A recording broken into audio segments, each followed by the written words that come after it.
ایسی بھی میں نے عورتیں دیکھی ہیں الحمدللہ، کیونکہ میں 15 سال سے یہ کاؤنسلنگ وغیرہ کر رہا ہوں تو بہت مسائل آتے ہیں. 99% جو معاملات ہیں وہ سارے بد زبانی والے آتے ہیں. بیوی آتی ہے، اب دیکھیں میں آپ کو تھوڑا سا ایگزامپل دیتا ہوں.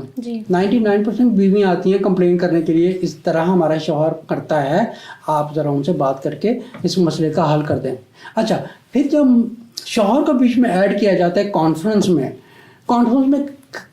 ایڈ کیا جاتا ہے تو پتہ چلتا ہے بیوی قصوروار ہے.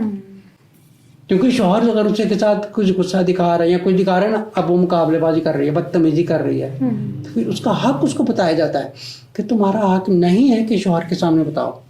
اب دیکھیں جتنی عورتوں کے جتنی بھی شوہر بیوی کے گھر میں بیوی اگر اچھی ہے، با اخلاق ہے، تمیز والی ہے، اخلاق والی ہے، یقین جانے وہ دنیا کا سب سے نصیب والا شوہر ہے.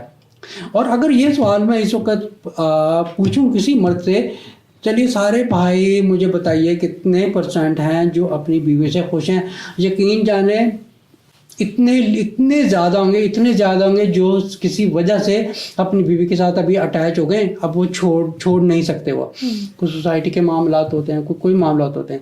لیکن یقین جانے جو بد زبان عورت ایک ایسی بیماری ہے، آپ اگر اس بیماری کو، اگر اس وائرس کو اپنی زندگی سے نہیں نکالیں گے تو آپ کی زندگی میں چین نہیں آئے گا. آپ نے سوال پوچھا تھا طلاقوں کی وجہ کیا ہے، یہ روٹ کاز ہے طلاقوں کی وجہ.